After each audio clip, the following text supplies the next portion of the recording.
Welcome to the Play Action podcast from the Buffalo News. I'm Mark Gaughan, and we are here on the verge of Buffalo Bills training camp to chew on some key issues.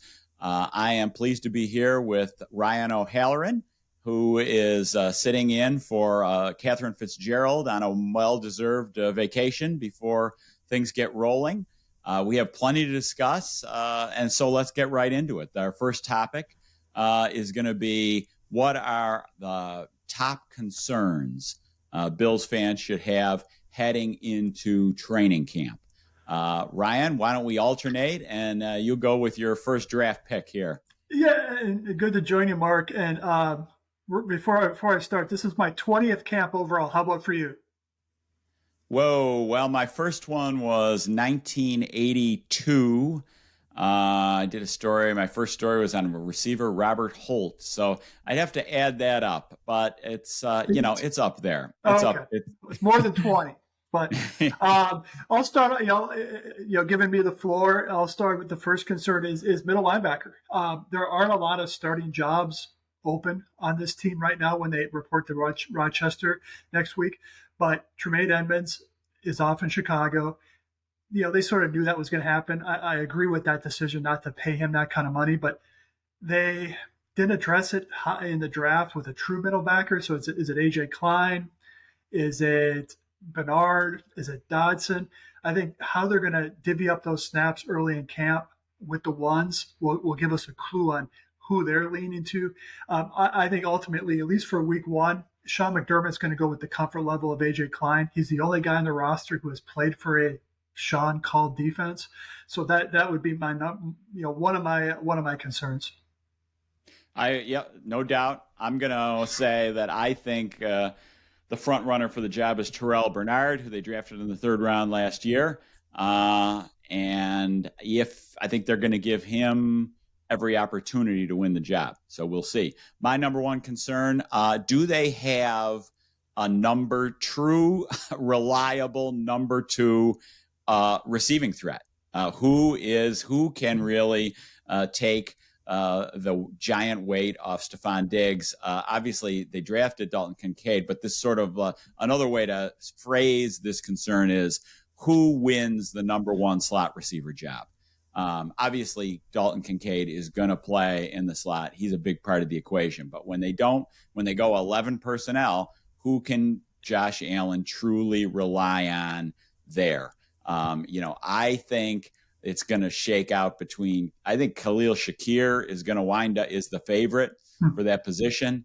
And I think Trent Sherfield is maybe number two.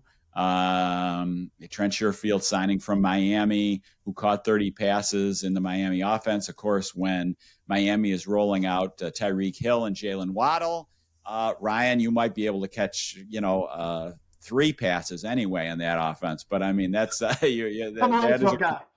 Yeah. So how good is Trent Sherfield's 30 passes? We're going to find out. But who is Josh really trusting in the slot? They need somebody because he didn't trust Isaiah McKenzie. Okay, off to you, Ryan. Next pick. Yeah, and I'll touch on that on number two receiver thing.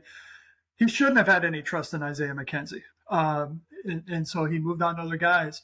If Sherfield, does a guy like Hardy get a shot to work inside? Sort of that shifty, speedy guy in the mold of Isaiah McKenzie, maybe better.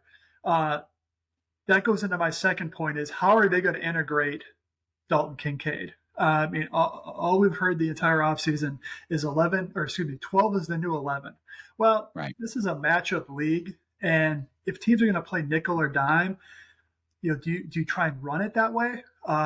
If they're going with base, then you like that matchup of Kincaid versus the linebacker in the slot. So how you get Knox and Kincaid on the field at the same time in a functional manner, I think that's going to be I don't know if it's a concern, but it's definitely a subplot to watch during these practices because they're going to show more during the practices than they will during the preseason games.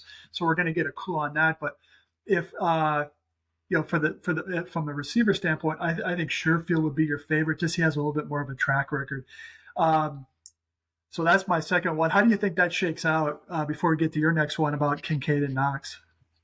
I think that they are going to force feed Kincaid snaps and playing time, and they are going to do everything they can to make him a huge element. I agree with your premise that with Kincaid on the field, okay, against Cincinnati, who has a great slot corner in Mike Hilton, how do you truly exploit that? If you're in 12 personnel, you do run the ball. So can they make teams pay when they're light personnel, light box against the 12 personnel, make them pay by running the ball? That's going to be, and we may not know that until the regular season, but that's a huge, you have to have the versatility with whatever you're going to do.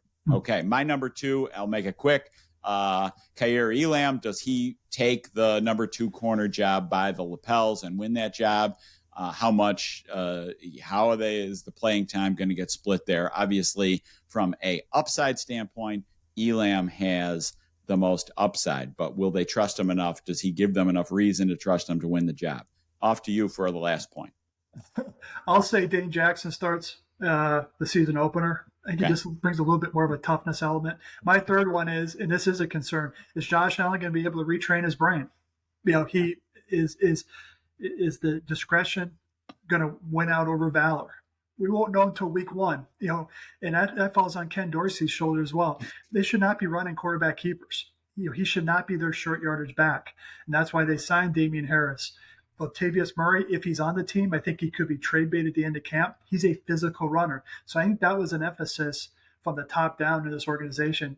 Make sure Josh Allen doesn't get hurt running it, because he's going to take enough hits as a passer. All right. My number 3 is, how do the edge rushers look? Leonard Floyd, I think, is a huge key in this defensive equation, because I don't believe Von Miller is going to should be thrown out there early in the season. And so does Leonard Floyd look like a guy who has 29 and a half sacks over the last 3 years, which is what he's got, 29 or 29 and a half. So watching how explosive the edge rushers look. Those are 3 topics. Yeah, that's going to be key. Minus Miller, I think he'll sit out at least the first 4 to 6 games on PUP. Can Floyd win those matchups when teams are keying on him? Our second topic, Mark, probably wasn't on the initial rundown for this podcast because it happened just on Wednesday. That's Ron Raccuia, Executive Vice President, COO of the Bills, parting ways with the franchise. John Roth now holds both roles, Sabres and Bills, also working for Pegula Sports and Entertainment, and owner Terry Pegula has named himself president. The floor is yours, Mark. Surprised about this news? No doubt. I'm definitely surprised. Ron Raccuia has kind of shepherded the business side of this operation since Kim Pegula's illness. And, the number one takeaway is this is not a job you leave. Ron Raccuia is still young. This is not a job people voluntarily leave. It's a position that, that top executives love to have. And so Bills wanted to make a change. They wanted somebody else running the show. It is bad optics for this team this week, and in an off season full of bad optics. And when you put out a press release saying parted ways, it means you're fired. Because if it really was a mutual thing, you would have had a statement from Ron. You probably would have had Ron talking to the Buffalo News saying, "Hey, these are the opportunities I've been given elsewhere." He has a residence in Los Angeles, so maybe he wanted to spend more time on the West Coast.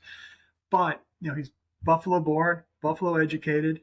The Bills have been very important to him, and the massive project that he led to get the stadium financing deal approved.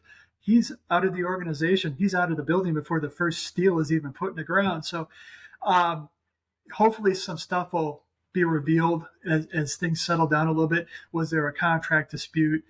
Did he want more responsibilities? I don't think that's the case because he's running the business side. I think the question that I'll have for the Bills, and it's not going to be for Terry Pegula because I doubt he'll be available. Okay, what is it? What's the rationale here? And also Terry added the team president duties. Is he going to be more involved on business, football, or both? The same thing for John Roth, who just started the Sabres recently. So it's, I use the term bad optics, but I think the Bills would be smart to be a little more transparent on this because Ron is very well respected around the league. I heard from 2 NFL people yesterday saying, "What the hell is going on up there?" And that's, to me, that needs some fixing to tell your fan base, okay, this was a man who was public front facing for the stadium. Now he's out. What happened? Yeah, I mean, Ron deserves, first of all, a lot of credit for the Bills were in a bind when Russ Brandon was forced out. And then they were in even bigger bind when Kim Pegula got sick. So Ron, picked up the ball and bailed them out. And he, deserves a lot of credit for that. Obviously, they're replacing him with John Roth. You look at John Roth's resume. This is a $1 billion franchise, a $1.5 billion franchise, probably worth maybe more than that now. And John Roth has a top executive with Fidelity Investments, knows Terry for a while. And I think that after running in the dealings with legends, I think that my takeaway is that Terry Pegula decided he wanted someone with more of a substantial business resume to run this $1 billion franchise, and John Roth is the winner in this move. Yeah, and my final point on this is, I'm glad you mentioned Roth again. He's got to, he has to be, out there a little bit more. I mean, he's given maybe one interview since he joined the Sabres, and previously in my career, I was very fortunate to cover Mark Lamping, the president in Jacksonville, Joe Ellis, the president in Denver. They handled the tough stuff. They answered the questions about business, so the general manager and the head coach wouldn't. And Ron was very available. And so let's see how this pans out for this Bills in terms of their messaging. After a long off season, Bills training camp finally is upon us. The first practice happens Wednesday, the 26th. St. John Fisher College in Pittsburgh is a pretty fan-friendly place to watch training camp. Ryan, let's talk a little bit about things fans can look for, or ways to watch training camp, what they can look for, and what you like to look for when you're watching training camp practices. Sure. And the first thing I would tell the fans, and I've told fans this before, is don't go the first couple of days because they're not in pads yet. And that's the wrap-up thing that's required by the collective bargaining agreement. And so if you're going to make one trip there, I would save it for a couple of days because it is night and day when the pads go on. There's not tackling, but there is, press coverage. There's one-on-ones, but two things I like watching from a team perspective are red zone and hurry up, because usually that's ones versus ones and twos versus twos. They put the clock on the board. All the coaches are off the field. It is as live as you're going to get in camp. And when you have the ones versus ones out there, you're going to have Trey White versus Stephon Diggs. You're going to have Leonard Floyd against Deion Dawkins, Josh Allen against the whole defense, and that presents intensity and trash talking and competition. So those are the two team aspects of practice I like watching, and they'll do plenty of that during camp. Okay. Yeah, that's a good one. A couple things I like to watch. Number one, just pay attention to who's working with what units. They will, understanding that they will rotate guys, especially during training camp practices before the preseason game. You're going to see lots of guys rotating in, but who's working with the first teamers? Who's working with the second teamers? Another one, when you're watching team drills, and team drills are really good to watch from the stands higher up. What is the down and distance? Because now they're working third downs right to the segment today. Okay, how far? Like it's short third downs, or they're third and 14. Keep an eye on the first down markers on the sideline, and also you can also watch the defensive sidelines. They'll hold up a yellow card for the personnel the offense is in. It'll say 11 or 12 or 21 or 13. Those are some other things. Let's see. If you happen to be down low near the sidelines or in the end zone, that's a really good place to watch individual drills, one-on-ones early in practice. O-line versus D-line is fun to watch one-on-one drills there where they're working. Keep in mind the defensive line should have a slight advantage on those kind of drills because they got more space to work with. Let's see. So yeah, those are some of the things I like to watch. Yeah, I'll throw a couple more at you. I always like keeping my eye on the head coach and where he's at during practice. We're sort of going to know where Sean McDermott is this year, call on the defense, but how often does he let Eric Washington or John Butler maybe take a segment so he can go observe the offense, even if they're doing some install stuff? And I'll plug a Sean McDermott story in Sunday's training camp preview. Talked to a lot of other NFL coaches about how difficult is it to be a play calling head coach, and it is very rare for a defensive play calling head coach to make it to the Super Bowl. And in fact, I couldn't find one that's won it. So going back all the way to Super Bowl I. So watching McDermott, and then it's one thing I always write down. This is a dork in me. Is I always write down the first kickoff coverage unit because that's going to be the guys who make the team. Spots 35 through 43, 35 through 45 on game day. So I'm always paying attention. Okay, what young guy is maybe moved up a notch after a day off? Because for the listeners, those days off during camp, they have a huge personnel meeting, and that's when they rearrange sort of the depth chart order. So how things change during the course of camp is always worth noting. Okay, thank you for joining us. As Ryan mentioned, the Buffalo News training camp preview section is out. Look for it live online. Also, we'll be coming to you live from training camp with the Play Action podcast. Please follow us and subscribe to the Play Action podcast wherever you get them. Thanks so much.